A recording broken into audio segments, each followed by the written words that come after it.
Thank you all again for joining us today. We're going to go ahead and get started with our second webinar for the evening.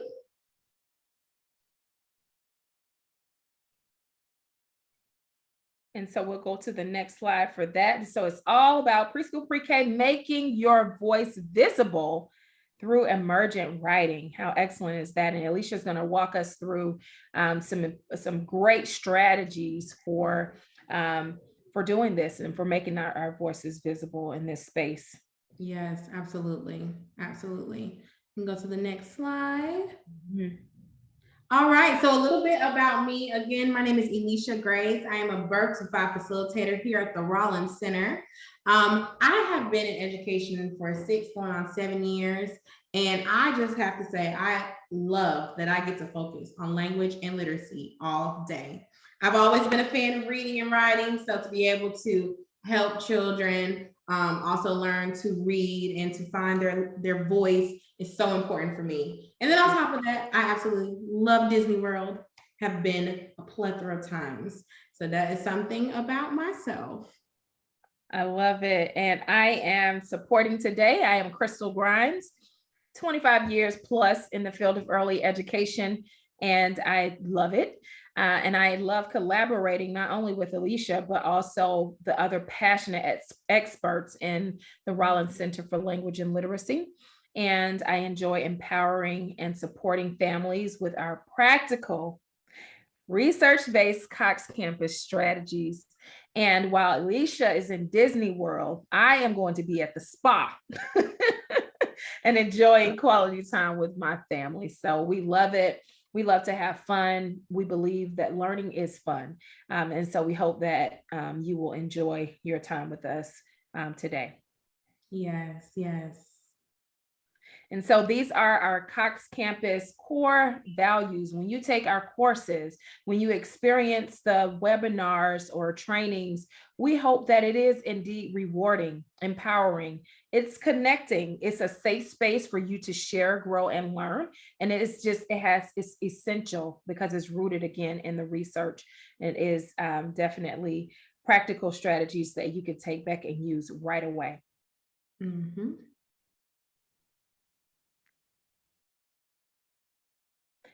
Here again, our webinars, our year-long journey sessions are a build out of the Cox Campus courses, right? And so we love the Cox Campus courses. It not only has courses, but it also has many resources, of which you'll see some dropped in the chat today, built by experts it's for educators, families, healthcare professionals, you name it. Those who are child-facing adults, those who have the ability to influence or provide good language-rich models for children, it is for you.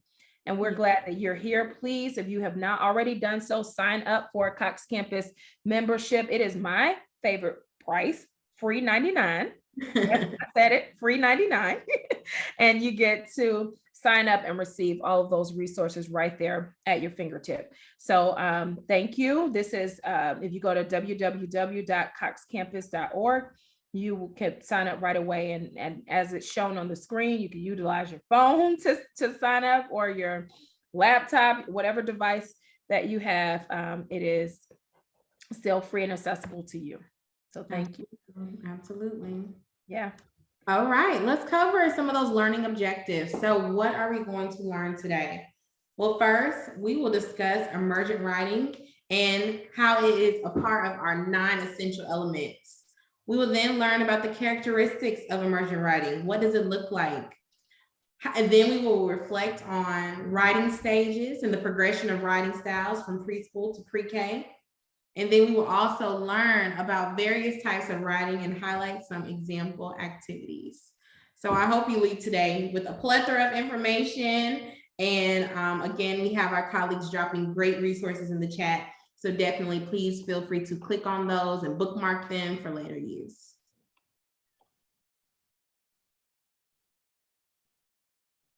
So here's our first question. What comes to mind when you think about emergent writing? Go ahead and drop that in the chat for us to get the dialogue started. What comes to mind when you think about emergent writing?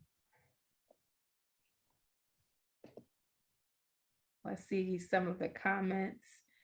We'll give participants a moment to type their answers. Pre-writing of children, straight lines, curved lines, drawing. Thank you, Jessica. Basic writing skills, children making marks. All right, absolutely. Scribbles. Yes. Absolutely. Awesome. Yep, the drawing and the scribbling. Yep. Yes, yes. Just marking, making marks, stick figures.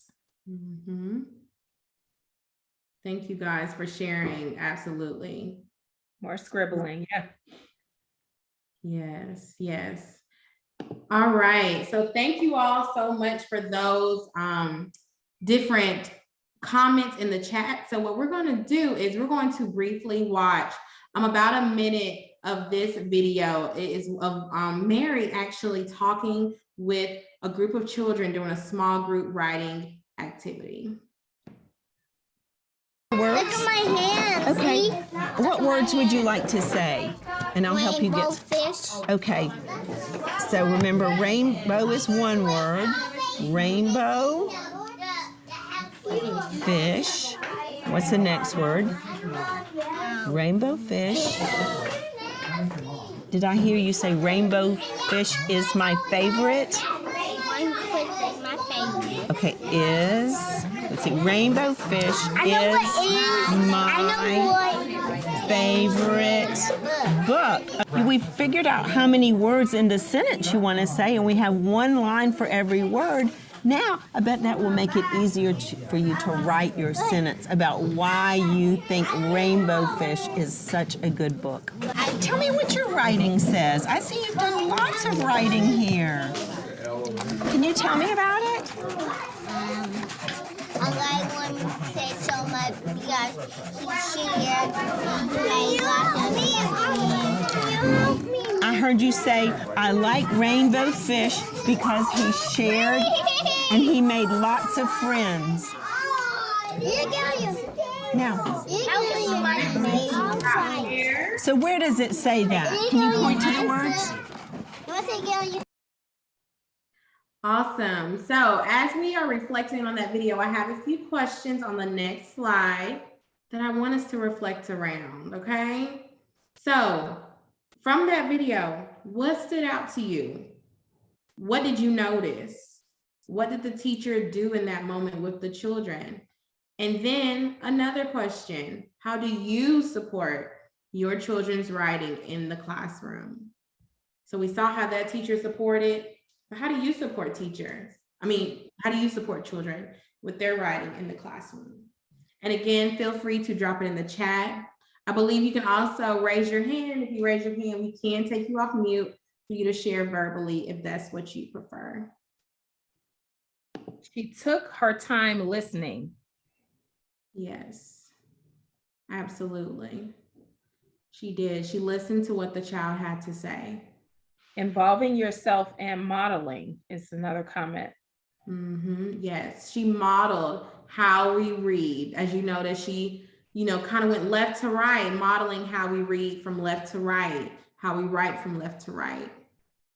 Yeah, they thought that the teacher made the children's writing important and repeated what she said. Dialogue with children, helping them without telling them what to do. Writing out stories from their pictures, but I should have underlined to create a sentence awareness. Listened, asked questions, repeated their answers with a complete sentence. She kept the students talking. Lots of great feedback coming in. The teacher was very much engaged with her students. Absolutely. Absolutely, absolutely. So definitely everything that everyone is saying is absolutely correct. So again, today we are going to just show you how we can do that. Be intentional with incorporating some of those writing practices within the school day. So again, emergent writing actually falls under our emergent literacy ecosystem measure. So when we're thinking about that essential element, we're thinking about emergent literacy. And so that is pack time, and emergent writing. So PAT time being your phonological awareness, your alphabet knowledge, and concepts of print, and then also thinking about emergent writing. And so diving a little deeper on the next slide, we're going to break down a focus on emergent literacy. So when we're thinking about emergent literacy or emergent writing, we want to make sure that we are offering a variety of writing utensils in the classroom. So not just a pencil, but a variety of writing materials, color pencils, markers, crayons, chalk. Definitely different writing materials are important. Also, teachers are offering and encouraging developmentally appropriate, authentic writing experiences that allow children to express their thoughts, feelings, and ideas by building on what children know and care about. Children already know, and especially at preschool, pre-K, they know what they want to say. They know how they want to express their thoughts and feelings. So just having that intentional opportunity throughout the day for them to write about it. All right. So as we go on to the next slide, we are going to look at the child expected outcomes. And if you look on this document, you'll see that, again, emergent writing is specific to preschool and pre-K classrooms. However, again, uplifting some of those different objectives. And of course, we have how it relates to the JELS, TSG, and WSO available for you. And again, this is on Cox Campus, and we'll be putting it in the chat as well for you to easily access.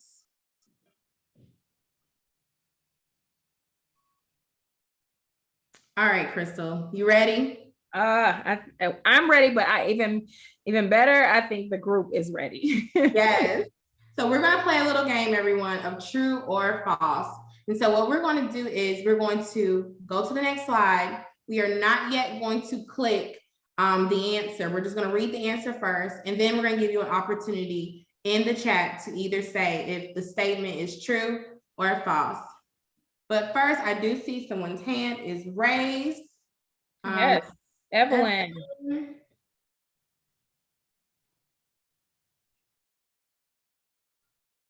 I wonder, can we unmute Evelyn? Sorry, it was an accident. Oh, okay. Oh, no worries, no worries. We just want to make sure that you were heard. No worries at all. All right. So we're going to go to our first true or false question. Okay, go ahead, Crystal. Emergent writing offers a way for children to express their feelings, opinions, and ideas. True or false? Oh, we already see in the chat. Lots of truth, lots of truth. True. Okay. Yes, yes.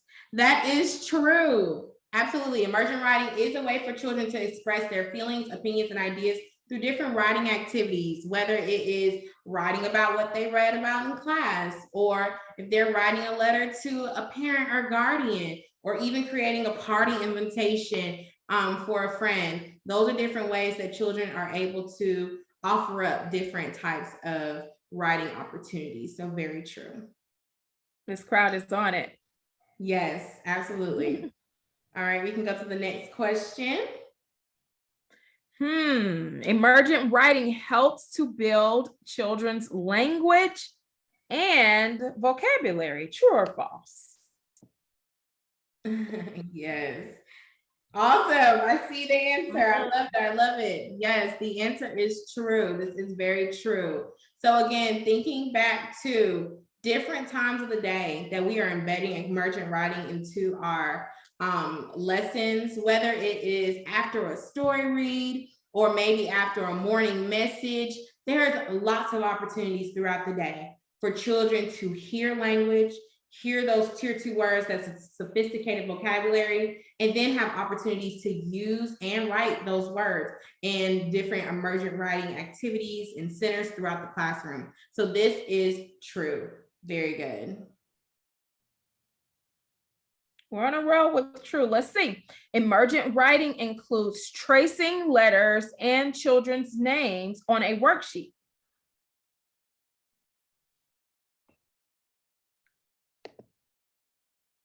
True or false? Okay, I'm seeing both here. Okay, false, false, false, false, more, a few true.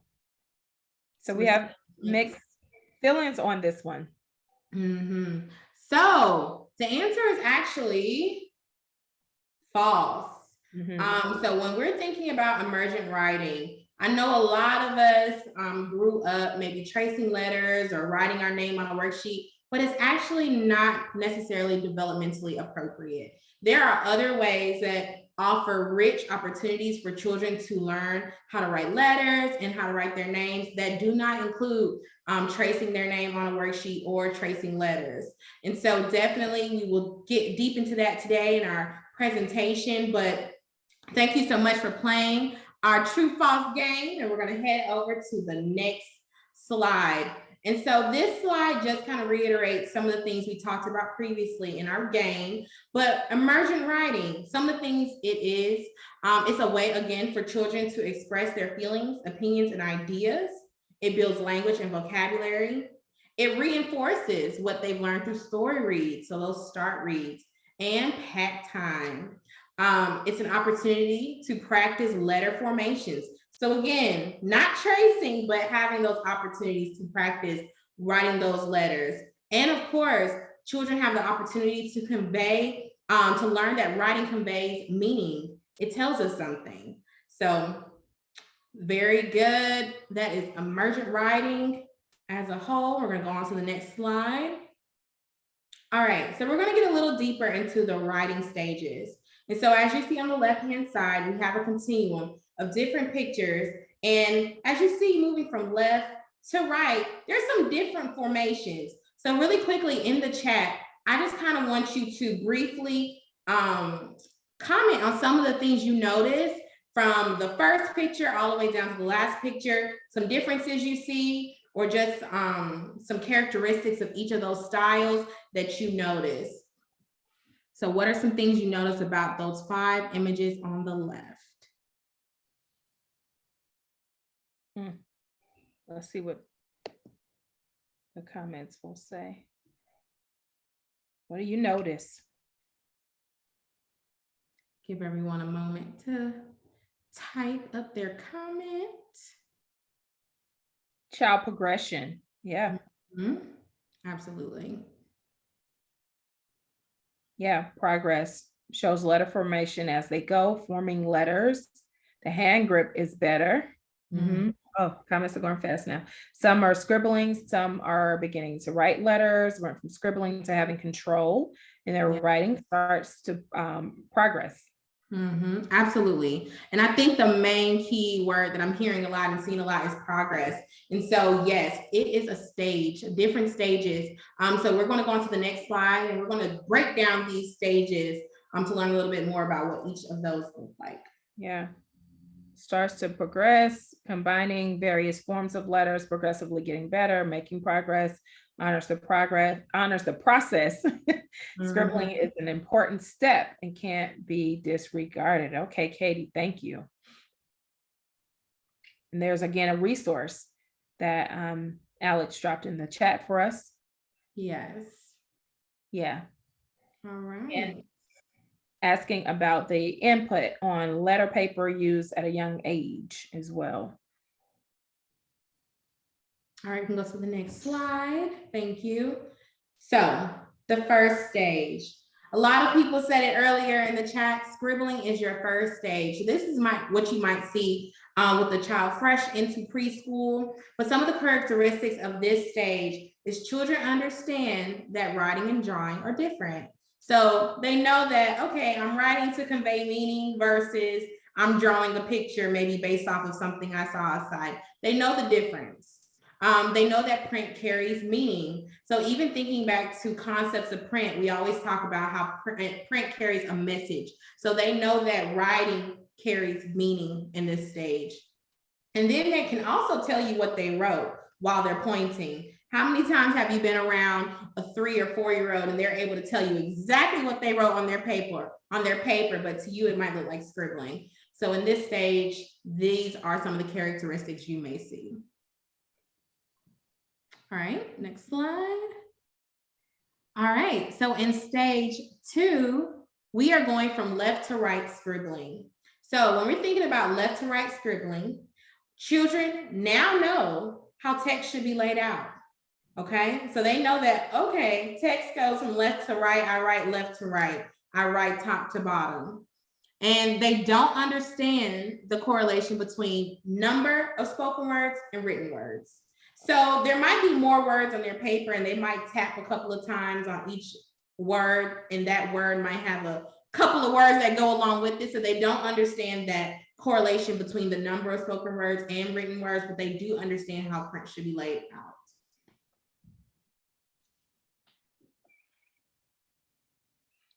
Next slide. Thank you. All right, stage 3, writing letter-like forms. So children are able to write shapes that are similar to letters. They might not all be all the way there, but they are very similar. And like someone said earlier in the webinar, you'll see different lines, curves, and circles.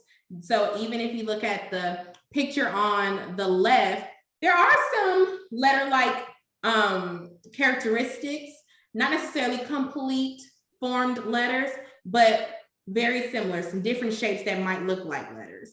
Yeah.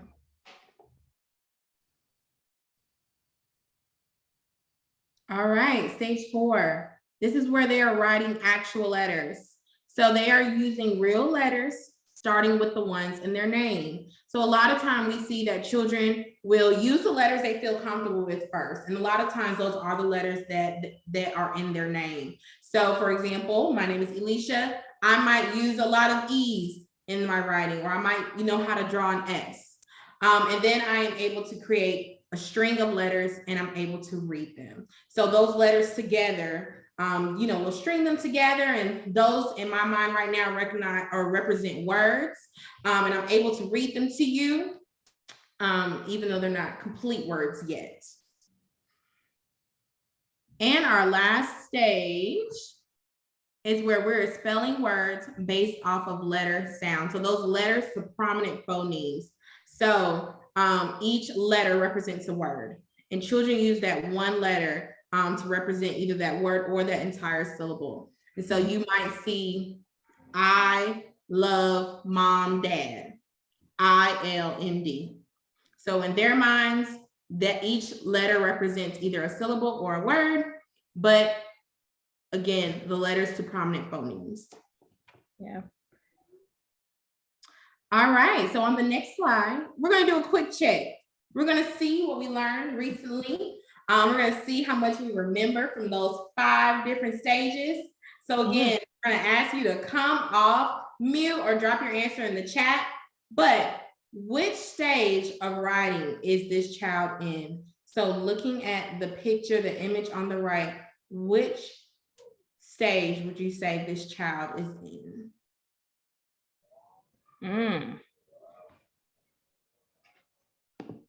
Writing actual 5, 5, 5 a lot, or saying 5. Yeah. Yes. And I think I saw a question earlier too, lots of 5s coming in about the use of paper, line paper during these various stages. And research would suggest that as they're starting out with these earlier stages, that that may not be as appropriate yet. They need free space to be able to make progress, and even on different surfaces, not just with paper, right? There are other tools and things that they can utilize to support these different stages that they're in. I saw that question a while back, but they're saying, everybody here is saying stage 5 for this particular picture, Alicia. All right, let's see if we're right. Let's go on to the next slide. Yes, stage 5. So letters for prominent phonemes. And yes, you have it right. Again, we are spelling words based off of our letter sounds. And then children might be using one letter to represent a word or a syllable. So as you see here, we do have some letter formation, some prominent phonemes, and we do have mom is a word that we see in this writing. So one more quick check. Which stage of writing is this child in? drop it in the chat or come off mute.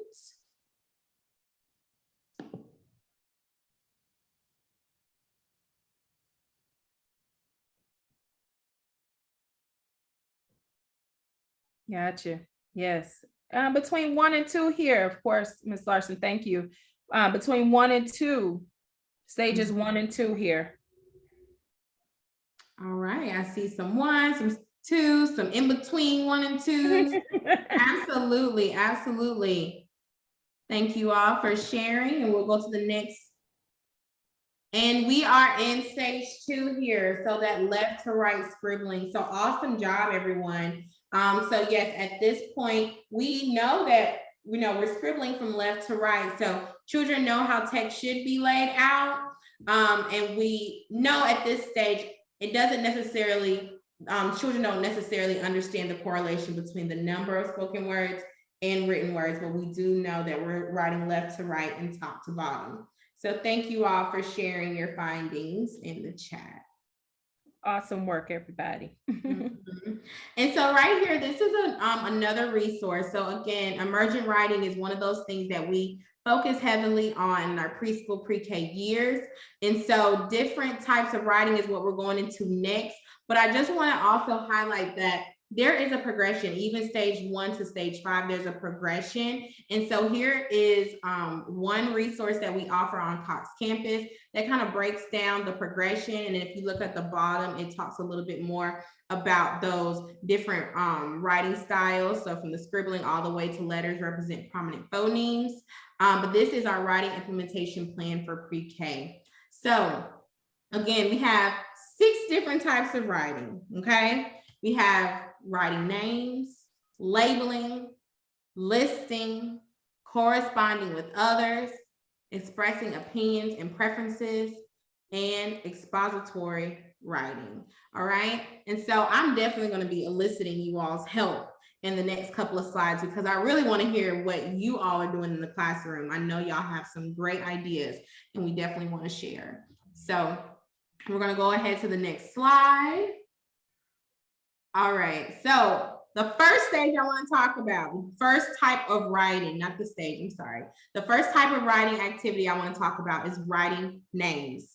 So we already know we're not tracing our name on a worksheet, but there are other ways that we can incorporate name writing in the school day. One way might be a sign-in, sign-out sheet. So you might have a nice big paper in the front of the room and you're signing your name in and out during arrival and departure.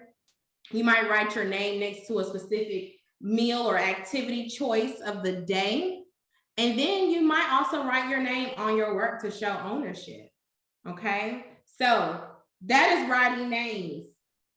Curious, just curious. Does anybody else have any other examples of how children might practice writing their name throughout the school day?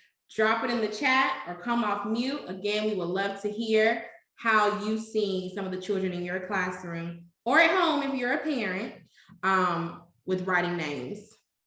I have an apple tree for them to sign and sign in and out. I love that. Apple tree, okay. So you're also creating that routine, that ritual every day of signing in, signing out on the apple tree. Love that. Ticket out the door.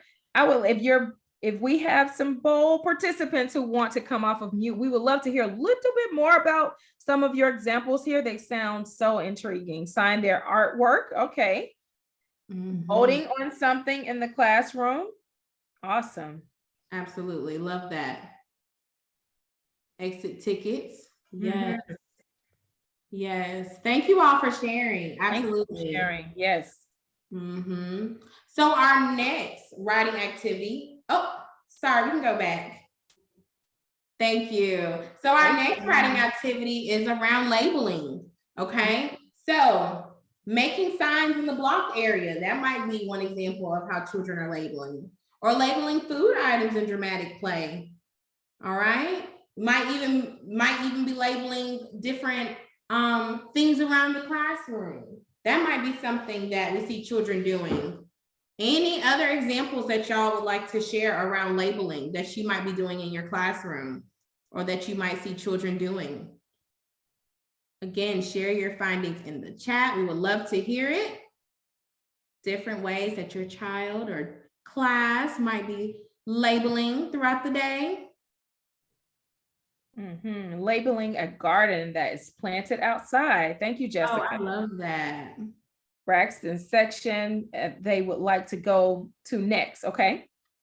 Awesome. Where they like to go to next in the classroom. Awesome. Thank you, Joyce. Thank you. I love that. Children building must make a blueprint and do their best to label what they will build. Okay. Yeah. Awesome.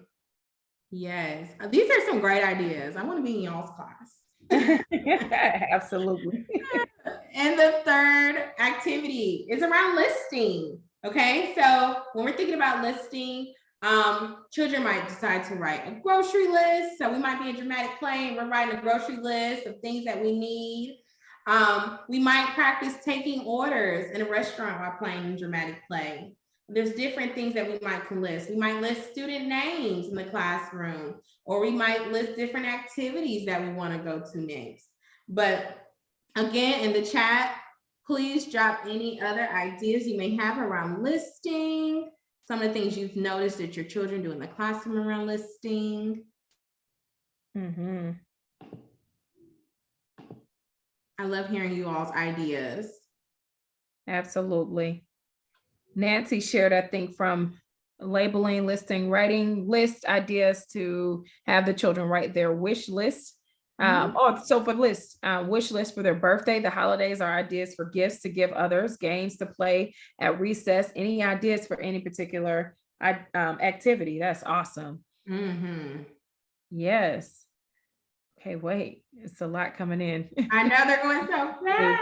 Build or create a picture with pattern blocks, or die cuts. Materials needed for projects, outside play, and the children the children like to ride in the cars and pretend the order from Sonic is too cute. I love it. Love it, Vicky. Use sidewalk chalk outside. Absolutely. So many great ideas being shared. List of things they want from Santa, Evelyn.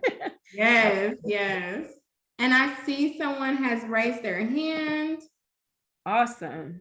Let's see. Give you an opportunity to come off mute and share. Yes, making a list when they are leaving the art center. Make sure each bucket has all the tools for the next child. I love that consideration towards others. Absolutely. Okay. Yes, Kiana, did you want to share?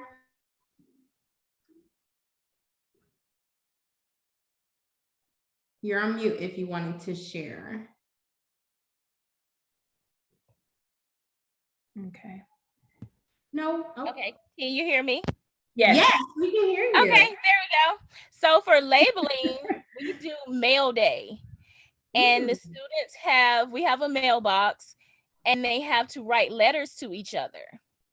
Oh, and wow. so they label to and from. And then we also do listing where sometimes we try to put their first names in alphabetical order or something like that. But we do mail day every week where you pick a friend to write a letter to. Oh, wow. I love that. I love you incorporating that corresponding with others, which we're going to talk about in a minute, and labeling. I love that. Absolutely. And it's such a cute activity to build that ritual and routine again throughout the classroom. I'm sure they look forward to it. Thank you so much for sharing. You're welcome. Thank you. We have questions about different ideas if we're teaching virtually. We know that we are all navigating through the pandemic and we've had to make adjustments. So if you have other ideas that you want to share, thank you for that, Evelyn. Other ideas that people want to drop in the chat of ways that you've adjusted virtually and things that have worked well for you in your classroom, please share. Yes, we would love to hear your ideas. I know y'all are in the field, definitely working day to day with the children at home. And so we would love to hear if you have any ideas for Evelyn. But Evelyn also thinking about ways that you can incorporate some family engagement in there too. Definitely getting those parents involved with some of these same activities. Some of these same activities can be done at home as well, but might require a little help and a little pre-preparation from parents or caregivers.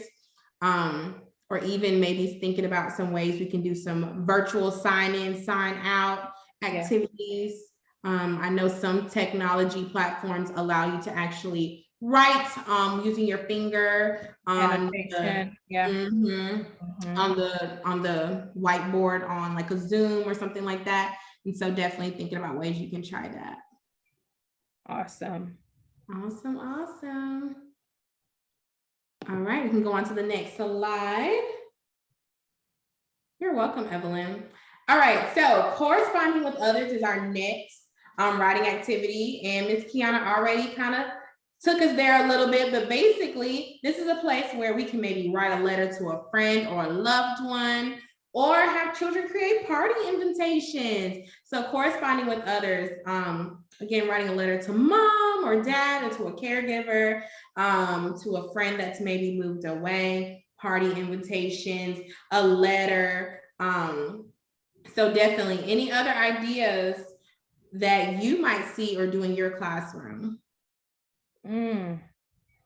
Take home a library book. We ask that the children draw a picture about the story, asking parents to do the dictation. Awesome. Love it. Awesome. Thank you for sharing that.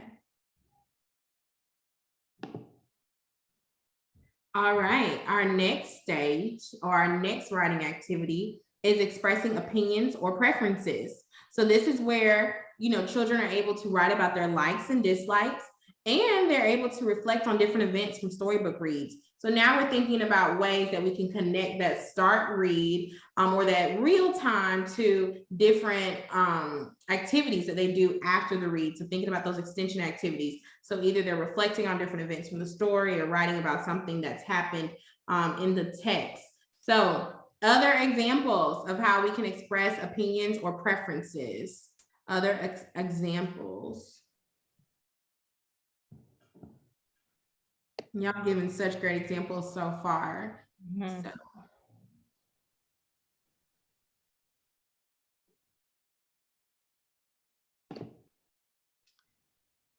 All right.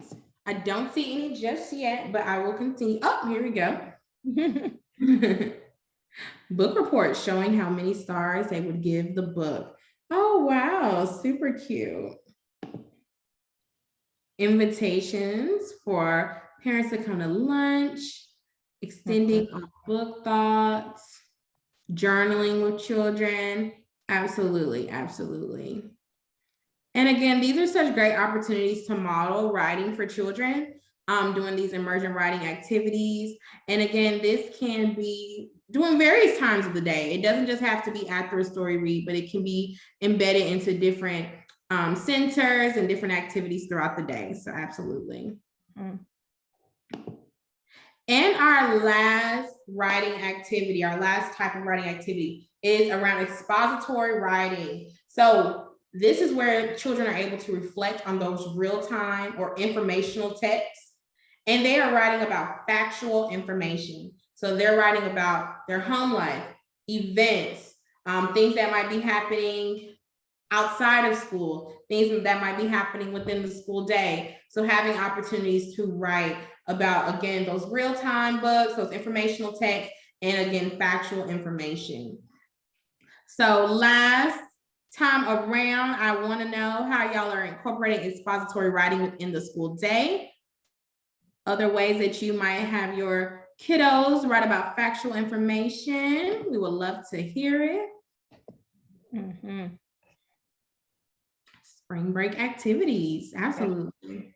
Great way to connect to the season. Yes, and you all share many ideas about that at the top of our time together today. Yes. The day at the park from the weekend. Thank you, Joy. Yes. Where I'm from. Okay, I have blank journal books for the children. Awesome. Okay, April. Y'all have some great ideas. Great ideas of how y'all are embedding writing throughout the day. Yeah, weather report in real time. Yeah, all about me themes. Yes. Yes. They also use writing and pictures to express traumatic events. Wow. Awesome, Christina. Educators should be very aware of how to address the issues with authority, etc. And just, Absolutely. like you said, the climate of just everything that's going on around us, being aware, Yes, absolutely. Absolutely. journaling and or art writing. Awesome, Jessica. Yes.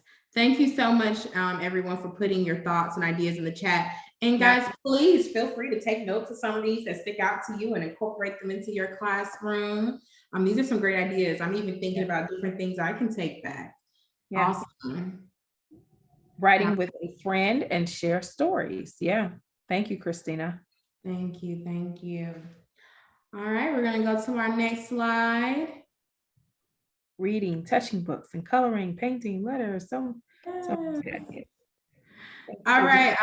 So we briefly talked about it, but I did want to just go a little deeper into start reads and emergent writing extension activities. So again, extension activities or emergent writing activities don't just have to be around books. They can be done throughout various times of the day. However, this is also a great opportunity for you to be intentional with connecting some of those emergent writing activities to your start reads.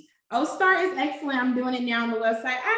Christina, I'm so glad you're enjoying it. Absolutely. Yeah. And for those people that don't know, the start read is what we call the reads for our preschool, pre-K age children. So that's where we're using sophisticated storybooks to talk about characters' thoughts and feelings and events in the story. And so this is an example of one of the sophisticated storybooks that we have on the Cox campus that we have a book guide for, A Letter to Amy. And so when we're thinking about A Letter to Amy, there are different vocabulary that we suggest using. There's a main idea that we suggest using. And so this is an example of different activities or different ways you can embed emergent writing and tie it into A Letter to Amy. So for example, in the Arts and Crafts Center, you might provide some blank index cards, some folded paper, some glue, some pictures, some magazines, markers, and the activity is around creating a party invitation. So in A Letter to Amy, he was ready to mail his letter for his party. And so you might have the children create invitations of their own and write those messages. And then again, thinking about ways we can push in those tier 2 or those sophisticated vocabulary words, fasten, request, invitation. Those are a few words that we can embed into that. Another example says there, I'm sorry. Oh, go ahead, Crystal. I was highlighting all of this great dialogue going on in the chat. Melinda is a fan of A Letter to Amy, and Christina is asking about a list of other sophisticated books. Absolutely. There's many start read guides on Cox Campus.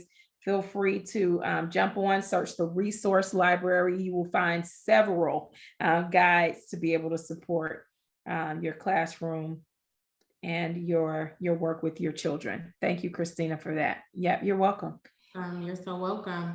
And so there's another example down below of a writing activity you might do around using the book illustration to connect the activity to the story, reminding children why Peter wrote A Letter to Amy, giving the children an opportunity to write a letter to a friend or modeling how to write a letter. You're going to encourage the children to talk about what they want to write in their letters. So again, thinking about ways that you can be intentional with modeling emergent writing skills and how we can be intentional with pushing in that sophisticated vocabulary throughout the day.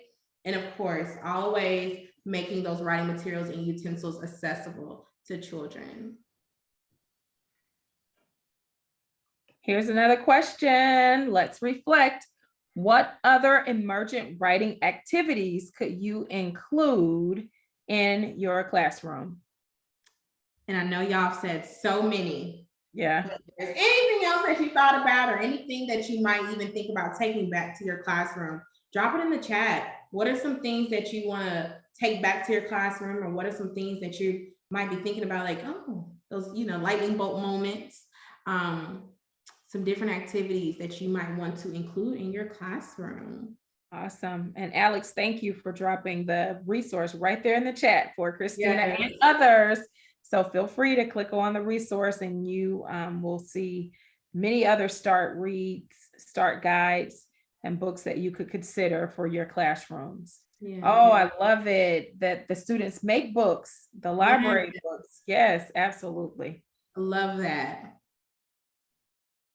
Yes. Okay, Jessica. Again, there's other ways. She's using other materials, the stones or the bottle caps to build words. So that's back to the question from earlier. We don't just have to use paper. We can use so many other resources to be able to support their emergent writing, right? Love shared writing and morning meeting to create resources for all of us. Absolutely. You all are getting ideas from each other. I see this. Yes. Circumvent storytelling and writing using sand, another resource to allow children to practice writing letters, having a little library for the children to take books home and return. Yeah. Wow, wow, wow. Incorporating that text, that tactile, and not only writing in the sand, maybe in some shaving cream, or using different other different materials. So love it. Yeah. Let's see what Vicki is saying. Our children are new 3-year-olds, so I want to have them help each other draw pictures as we talk about the books that they are reading. Yeah, giving examples there. Yeah, that's awesome. Love it. Awesome. Be sure to come back on Cox and let us know how that goes, Vicki. Having children practice rewriting a story, sidewalk chalk, so many different opportunities. So many different opportunities. I think that's even a challenge, if you will, for us to think of other ways that we can encourage that writing beyond the paper. Not saying paper is bad at all. But there's so many ideas that you all have already shared here that encourages the same. Thank you, Vicki. I see you. Absolutely. Yep. Thank you. Yep. Using paint, brushes, all of those great materials. Absolutely. Yes. I love it. I love it. Y'all have so many great ideas, and I definitely appreciate all of you all giving your thoughts and ideas, outdoor writing on the wall, drawing. Absolutely. So feel free to continue to post these in the chat, but we're going to go ahead to the next slide. And again, continue to post, because I know I'm writing down some ideas, taking some notes of ideas too. Definitely. Absolutely. All right, guys. So as we come to the end of our session, I definitely want to encourage you that if you have not looked at our Sharing Ideas Through Writing course on Cox Campus, that you do so. Again, it is a free course to review, but it really goes in depth about all the different writing ideas that you can incorporate. And again, it talks a little more about the stages and the types of writing activities. So definitely feel free to go in and look at that free course.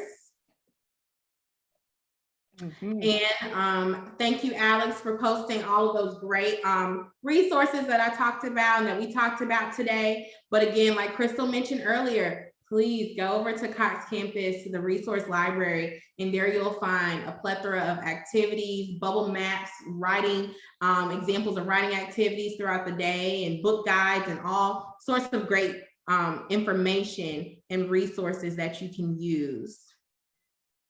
Absolutely. On the next slide, this is a challenge to everyone. Just think about one new thing you're going to try in your classroom based upon what you've heard today, whether it is really just trying to identify those writing stages, whether it is the types of writings that Alicia discussed, whether it is the new ideas that we shared or that you saw in the chat. What is one new thing that you're going to try in your classroom? And we would love to, again, hear about that here and on Cox Campus as well. So feel free to share. Oh, I love how everybody's giving everybody shine in the chat. Ideas they want to take back to their classroom. I love it. And guys, this conversation does not have to stop here. Over on Cox Campus, we do have a community area where you can continue this conversation with other educators and teacher leaders and parents even in the community area. So definitely feel free to go over there and drop some ideas and gather some ideas. We really appreciate that. Yeah. It's our version of the after party, right? Yes, right, exactly. And then here's just another resource. Please feel free to go to coxcampus.org /LIFA, which is Literacy and Justice for All. And you can watch there about the work that we're doing in Georgia's Marietta City School District. And you can hear the stories there and of how we are incorporating the science of reading into action. So check it out. Yes. And then you definitely don't want to miss our upcoming sessions. So stay tuned for those opportunities. They're always popping up on Cox Campus in our emails. If you're not a part of our Facebook community with Cox Campus, please join us there. We would love to have you. We would love to hear from you. And we would love to engage with you. Yes, absolutely. Absolutely. And then you will see a webinar poll that will pop up where you can share your feedback with us. We like to know how you view this session. And we also like to know those areas of improvement for us. So thank you for joining, and please complete the poll for us.